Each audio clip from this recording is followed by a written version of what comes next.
When I first started to research internet censorship in Iran, I had to ask myself why this was happening. For example, why were 6 young people arrested for posting a video of themselves dancing to a song? As mentioned in my earlier recording, it is against Islamic law for women to dance in public and to be outside without a hair covering.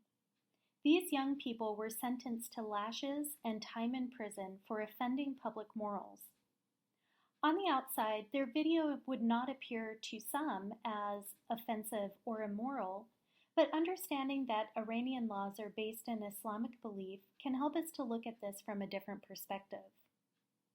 Now, I will not pretend to know everything about Iran's culture, laws, and customs, but I do know that Islam is a predominant religion of Iran. I also know that many laws are based on the tenets of Islam, and in Iran, legislation that opposes Islam is not allowed. Therefore, I was starting to conclude that the only way Iranians would ever fully enjoy freedom of opinion and expression without fear of prosecution is if the laws are changed. And changing the laws would require removing the religious aspects from those laws. I am not suggesting that is what should or should not occur, but to understand this better, I thought I'd better talk to someone with more authority to speak on the topic. On April 9th, I met with Leila Asadi. And Ms. Asadi is currently a PhD candidate at ASU, and she's actually one of the teaching assistants in my Intro to Justice Studies class this semester. Ms. Asadi has a master's in international law from a university in Iran, and she has also been a participant in human rights activism for nonprofits in Iran. Ms. Asadi was born and raised in Iran, and she lived there until 2011. While she was in Iran, she fought mostly for women's rights as well as advocating changes to family laws. In 2011, she moved to the United States and taught human rights and Islam at the University of Mary Washington in Virginia. And in 2012 to 2013, she was an independent scholar at the Radcliffe Institute for Advanced Study at Harvard. So I did ask Ms. Asadi about her thoughts regarding internet censorship in Iran, the laws, and the fact that the laws are based in Islamic belief.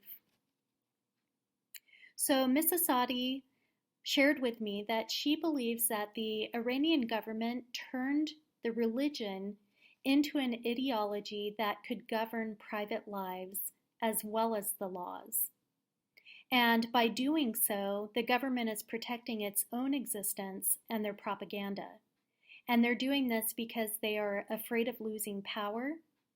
And specifically as it relates to the internet, the government sees the internet as a way of advocating a Western lifestyle, which in turn threatens the Iranian way of life.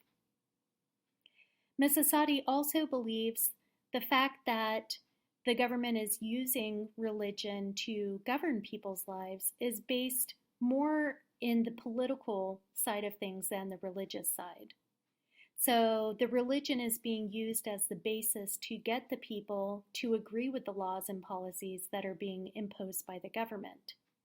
So the government is not protecting the religious values so much as it is using the religious values to protect itself.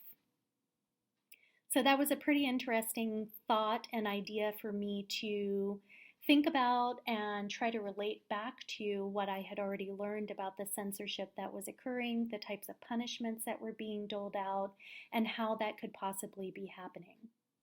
So it does help me to understand that a little bit better, and we can even see some parallels, of course not exactly the same, but some parallels in the way that in the United States, there have been laws introduced to protect the religious rights of certain groups of people that could be said to be using the religious beliefs to veil outright discrimination.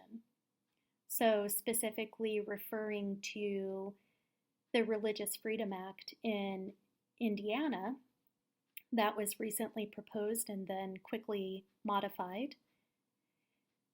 It was presented in a way that allowing people to discriminate against homosexuals was allowable if it caused somebody to do something outside of their religious beliefs.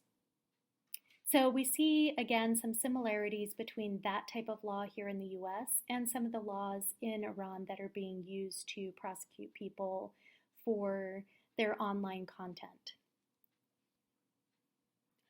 So I did ask Ms. Asadi about some of her personal experiences while she was in Iran, and she did share with me something that was pretty interesting. So while she was working for some of the nonprofits, she did note that she would go out into the streets and campaign and try to get people to sign petitions. But this actually became somewhat dangerous for her because she was very visible being in the streets. She was then very open to being arrested for what she was doing because she was putting herself out there in public. So she and others like her actually turned to the internet as a way to continue their campaigning online in a safer environment. So a lot of people in Iran are using fake profiles online in social media such as Facebook to protect their identity so that they are not arrested and prosecuted, but they're still able to go ahead with pursuing their campaigns and the ideas that they're trying to get across to other people. The nice thing that Ms. Asadi noted about using the internet as a tool was that it did make it easier for her to connect with other people who were like-minded. So in addition to Facebook, they used Google Plus a lot. They used a lot of the blogging platforms to connect with people, mobilize social actions, and organize protests. And again, doing it online was a lot safer than trying to mobilize in the streets. So the internet has been used in that way. It was also being used as a way to allow Iranians to express their anger and frustration with current laws and current policies in the country that were doing things that contributed to the censorship on the internet. So in the way that the people were able to express themselves like that, they were also able to express themselves as who they truly were. So Ms. Asadi noted that the Iranian government had one image of Iranian people that it wants to present to people in Iran, and then there's another image of the people that it wants to present to others outside of Iran. And Ms. Asadi noted that sometimes neither of those images is who some of the people truly are. So they were able to use the internet as another source of expressing themselves for who they are.